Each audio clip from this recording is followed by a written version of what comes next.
Hello दोस्तों, जय हिंद। कैसे हैं आप सभी? आशा करता हूँ आप सभी बढ़िया होंगे। तो दोस्तों, मैंने पिछला जो वीडियो डाला था वो डाला था रीजनिंग का। तो उस पे आपको काफ़ी अच्छा रिस्पांस देखने को मिला है।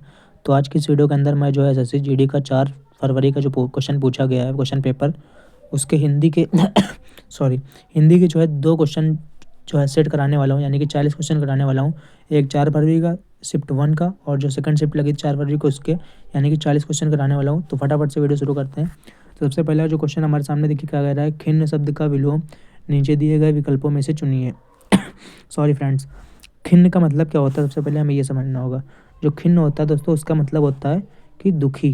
खिन्न का मतलब होता है दुखी, ठीक है। अब हमसे कह रहा है खिन्न शब्द का विलोम, दुखी का विलोम क्या होगा? प्रसन्न। लेकिन यहाँ पे हमें खिन्न के ही फॉर्म में देना है, तो इसका क्या हो जाएगा यहाँ पर? आइए देखते हैं यहाँ पर। खिन्न का विलोम अप्रसन्न। खिन्न माने दुखी होता है, अप्रसन्न ये तो समानार्थी हो जाएगा। प्रसन्न यहाँ पे हो सकता है, मलाल भी नहीं होगा, दुखी भी नहीं होगा। तो यहाँ पर बी वाला ऑप्शन जो है वो सही हो गया, ठीक है। आगे देखते हैं, कह रहा है तोता। आगे कह रहा है हमसे कि तोता उड़कर पेड़ की, इसको लिखा है कि देसा शब्द से इसको भरिए। तो शाखा, शाखा देसर नहीं, तो संस्कृत टाइप का हो रहा है। टहनी भी नहीं होगा, फुनगी, फुनगी भी नहीं होगा, डाल भी नहीं होगा। यहाँ पर हो जाएगा फुनगी पर बैठ गया, ठीक है। फुनगी यहाँ पर तोता उड़कर पेड़ की फुनगी पर बैठ गया। फुनगी जो है देसी शब्द है, तो ये आप लोग यहाँ समझ सकते हैं, ठीक है। आगे कह रहा है निम्नलिखित पद में किस पद में त्रुटि है? कह रहा है मेले में विद्यार्थियों की कई टोलियाँ थी। तो मेले भी ठीक है, बाकी सब तो ठीक है। यहाँ पर टोलियाँ जो है दोस्तों, ये ऐसे नहीं लिखा जाता, टोलियाँ लिखा जाता है ऐसे, टोलियाँ। इसमें जो है जो छोटी ई की मात्रा लगेगी वो लगेगी, यहाँ पर लगी बड़े ई की, तो ये जो है यहाँ पर गलत लिखा है। जो सही फॉर्म है इसकी वो ये है, ठीक है। आशा करता हूँ आप लोग को समझ में आ रहा होगा। तो यहाँ पर टोलिया में गलती थी। आगे देखते हैं, निम्नलिखित में से बहुवचन संबंधी है, मतलब कौन सा जो वाक्य है वो बहुवचन वाला है। प्रेम तुम्हारे मामा है, तो प्रेम यहाँ पे एक व्यक्ति बात हो रही, तो एक वचन। देवराज अत्यंत वीर है, यहाँ पर एक वचन। वह एक दाता है, एक वचन। प्रेम और हरि तुम्हारे मामा, यहाँ पर एक से ज़्यादा लोगों की बात हो रही, तो ये हमारा हो जाएगा बहुवचन, ठीक है। आगे देखते हैं, जीवन में हमेशा मनुष्य को सुगम रास्ते से गुजरना पड़ता है, ऊपर नीचे चलते फिरते टेढ़े मेढ़े। सार्थक निरर्थक करा, तो टेढ़े जो है वो सार्थक है, लेकिन निरर्थक शब्द कौन है? मेढ़े। तो यहाँ पर टेढ़े मेढ़े से इसकी हो जाएगी पूर्ति, ठीक है। आगे देखते हैं हम लोग। आगे कह रहा है कि विष्णु के लिए पर्यायवाची शब्द कौन सा होगा?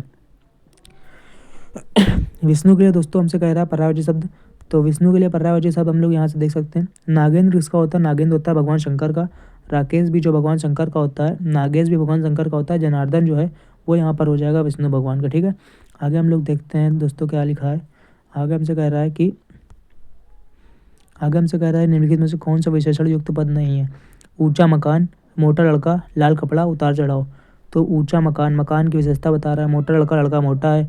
लाल कपड़ा, ये भी विशेषता बता रहा है। उतार चढ़ाव ये है नहीं है, ये एक तरीके से अव्यय शब्द है, ठीक है। अब उसके बाद देखते हैं, मेरे परीक्षा में अच्छे अंक आए हैं। वाक्य में प्रयुक्त रहेगा अंकित शब्द, क्या क्या विकल्प है? देखो अंक यहाँ पर जो है ये पेपर के अंक की बात हो रही, तो यहाँ पर ये क्या गिनती का अंक होंगे, ठीक है। आई थिंक आप लोग को समझ में आ रहा होगा। और ये हो गया, अनन्या स्नेहा को पत्र लिख रही है। प्रेरणार्थक क्रिया का प्रयोग करके इस वाक्य को लिखिए। अनन्या स्नेहा से पत्र लिखवाती है, यहाँ पर प्रेरणार्थक क्रिया का, ये आप लोग को पहले पता चल गया, सिंपल सा है। यहाँ पर जो है लिखवाना, पढ़वाना, बनवाना ये सब आ जाए तो यहाँ पर प्रेरणार्थक क्रिया होती है, ठीक है। आगे देखते हैं। आई थिंक आज मैं आप लोग को एक ही सेट करा पाऊंगा। फिलहाल देखते हैं आगे क्वेश्चन क्या कह रहा है। निम्नलिखित में से उस विकल्प का चयन करें जिसमें मुहावरे का उचित प्रयोग नहीं किया गया। तुमने मेरा इतना पैसा ले रखा है कि तुम मुझे देखते ही कन्नी चाटने लगते हो। मैंने तो काम करने के लिए कमर कस ली, अब चाहे जो कुछ हो जाए अपने परिवार के लिए करना है। कमर कस ली ये भी ठीक है, मुहावरा मुहावरा है। मैं चाहे कब्र खोद कर पैसे लाऊं, तुमसे क्या मतलब? मुझे चाहे तुम्हें या ज़मीन बेचने के लिए मान जाओ, ठीक है, ये भी सही। तुम मेरा इतना नुकसान किया, मैं अब तुम्हारे कपड़े न उतरवा ली तो मेरा नाम नहीं। यहाँ पर दोस्तों कन्नी चाटना वाला ये विकल्प जो है वो गलत है, यहाँ पर उचित मुहावरा नहीं है। 6 महीने का समय आप लोग को पता ही है, छमाही होता है। जिसके उपमा न दे सके, अनादि, अनादि होगा नहीं। अनन्य, अनन्य मतलब जिसके समान कोई दूसरा ना हो। उपमा, जिसकी उपमा दी जा सके वो होता है। यहाँ पे कह रहा है उपमा ना दी जा सके, तो वो क्या हो जाएगा? यहाँ पे हो जाएगा अनुपम, ठीक है। आगे निम्नलिखित में से शुद्ध वाक्य का चयन करिए। मैं प्रातःकाल के समय पढ़ता हूँ। प्रातःकाल अपने आप में एक समय है, तो इसके आगे समय लगेगा नहीं। आगे हम लोग देख लेते हैं। आगे हमसे कह रहा है मेरे पास केवल एक घड़ी है, ये हो सकता है सही हो। इसके बाद क्या हुआ? गलत है दोस्तों। आगे हम लोग देखते हैं यह कैसे संभव हो सकता है, इसमें क्वेश्चन मार्क नहीं आया, ये भी गलत है। तो आगे वाला यहाँ पर सही क्या होगा? बी नंबर, ठीक है। आगे हम लोग देख लेते हैं यहाँ पर क्या कह रहा है। आगे कह रहा है यह वस्तु ग्राहा है। ग्राहा का विलोम बताइए। ग्राहा का विलोम भोज्य, ये नहीं होगा। आर्य नहीं होगा। अनाग्रह नहीं होगा। ग्राह मतलब होता है कोई चीज़ ग्रहण करने योग्य, उसको ग्राह बोलते हैं। तो त्याग करने योग्य मतलब त्याज्य।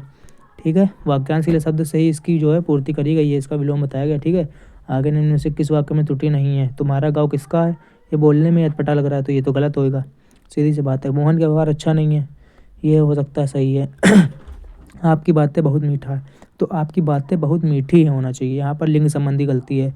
मोहन का व्यवहार अच्छी नहीं है, मोहन का व्यवहार अच्छा नहीं है, तो यहाँ पर बी वाला ऑप्शन सही हो जाएगा। ठीक है, आगे हमारा गद्यांश आ चुका है।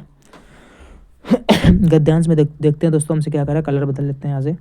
गद्यांश में हमसे दोस्तों कह रहा है कि उपयुक्त गद्यांश, पहला क्वेश्चन देखते हैं 16 नंबर। यहाँ पर आप लोग को टारगेट करना है 5 में से 5। ठीक है, देखते हैं कितने लोग का जो है 5 में से 5 सही होते हैं, कमेंट करके अपना स्कोर बताइएगा। आगे हम लोग देखते हैं उपयुक्त गद्यांश के आधार पर निम्नलिखित स्थानों की पूर्ति करिए। उससे कुछ दूर एक उम्रदराज मगर तंदुरुस्त आदमी शहनाई जैसा बाज्य बजा रहा था, गलत। शहनाई क्या होता है? वाद्य यंत्र होता है। जैसा तरह का, तरह नहीं आएगा, बोलने में अटपटा लग रहा है। जैसा समान, तो दोनों अर्थ एक ही जैसे, ये भी गलत। तो यहाँ पे आप लोगों को क्या होगा? वाद्य यंत्र होगा। ठीक है, 17वां क्वेश्चन देखते हैं। उसने काला लवादा गाउन पहन रखा है, थी था। तो यहाँ पर आप लोग देख सकते हैं, यहाँ पर क्या बैठ रहा है? यहाँ पर सही था बैठ रहा है। ठीक है, उसने काले रंग का लबदा गाउन पहन रखा था। आगे हम लोग देखते हैं, वह खड़ा होकर वाद्य जो होता है, वाद्य यंत्र म्यूजिकल इंस्ट्रूमेंट वो बजाए जाते हैं, जैसे शहनाई हो गया, सितार हो गया, ढोलक हो गया, सब बजाए जाते हैं। तो यहाँ पर सिंपल सा बजा रहा था। आगे हम लोग देखते हैं, लोग उसके सामने से अदब से गुजर रहे थे। हमें जो है अदब का जो है विलोम बताना है। तो बुरा अदब गलत। नज़रअंदाज जो है अलग अलग शब्द हो गया। बेअदब भी नहीं होगा, किसमें? यहाँ पर क्या होगा? बेअदब होगा, ये वाला। वो बेअदब है, ये इसमें छोटे एक की मात्रा लगी है। आई थिंक आप लोग समझ में आ रहा होगा। जहाँ पे आप लोग को डाउट हो कमेंट में कर दीजिएगा, मैं आप लोग को बता दूंगा। अगला क्वेश्चन देखिए क्या कह रहा है। पास में पेंस सिक्के न होने का अफसोस हुआ। कोष्ठक में जो शब्द है उसका पर्यायवाची शब्द कौन सा नहीं है? सिक्के का पर्यायवाची क्या नहीं होता दोस्तों? मुद्रा भी होता है, धाक भी होता है, टंकी भी होता है। रुपया नहीं, रूपक नहीं होता, रुपया होता है। तो ये हम लोग का जो है पर्यायवाची शब्द नहीं है, मतलब यहाँ पर ये वाला ऑप्शन जो है वो सही होगा, बाकी सारे जो है वो गलत होंगे, क्योंकि नहीं कह रहा है ना। तो आई थिंक आपको समझ में आया। अगर समझ में आया तो वीडियो को लाइक करें, चैनल को सब्सक्राइब करें। और आज हमारा जो पहला जो सेट है वो हुआ है। बाकी आगे मैं एग्ज़ाम के पहले काफ़ी कोशिश करूँगा आप लोगों के लिए प्रोवाइड कराने के लिए। Thank you so much. जय हिंद, जय भारत। अगले वीडियो में मिलते हैं, तब तक अपना ख्याल रखें। शुक्रिया।